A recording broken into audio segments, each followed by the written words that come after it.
Action.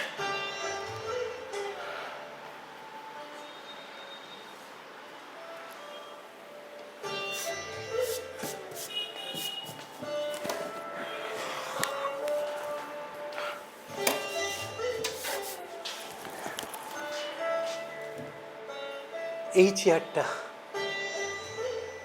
এই চেয়ারটা এই চেয়ারটাই তো সবসময় বসে থাকতো বাবা, সব সময়। আমি তখন খুব ছোট ছিলাম। বিকেলে চা হাতে আর অন্য হাতে পত্রিকা। আমি ছোট ছিলাম বলে আমি কিছু বুঝতাম না ওর চোখে কি ছিল, কিন্তু আজ বুঝি। কিছু হারিয়ে ফেলার ভয়, কিছু না পারা আক্ষেপ।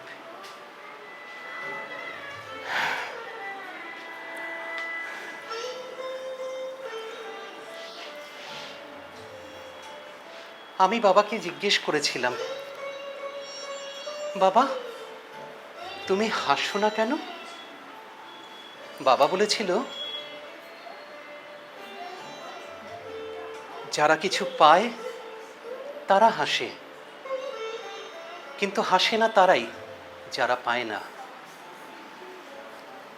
আমি বুঝিনি তখনও, আজ বুঝি।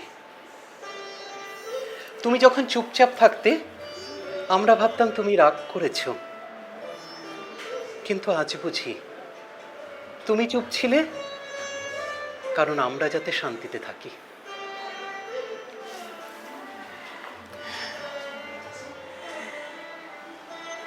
এই চেয়ারটা এখন আর কেউ বাসে না বাবা, তুমি নেই বলেই না।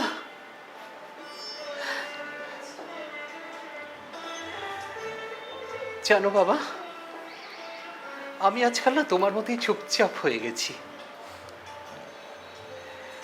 বয়স বাড়লে কি মানুষ এমন হয়? আজ হয়তো বাবা তুমি কোথা থেকে দেখছো, আমি বিশ্বাস করি তুমি আমাকে দেখছো বাবা, তুমি দেখছো। তোমার মনে পড়ে তোমার এই চশমাটা আমার খুব পছন্দ ছিল, আমি খুব ভালোবাসতাম। আমি তোমাকে বলতাম, বাবা এই চশমাটা তুমি আমায় দেবে পড়তে। আমার বিশ্বাস বাবা তুমি দেখছো কোথা থেকে আমি আজকে তোমার চশমাটা আমার সাথে এনেছি।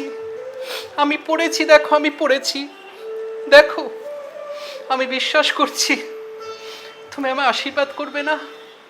তুমি আমায় আশীর্বাদ করো বাবা, তুমি আমায় আশীর্বাদ করো। আমার সব স্বপ্নগুলো জানি পূরণ হয়, সব স্বপ্ন পূরণ হয় বাবা, সব স্বপ্ন জানি পূরণ হয়।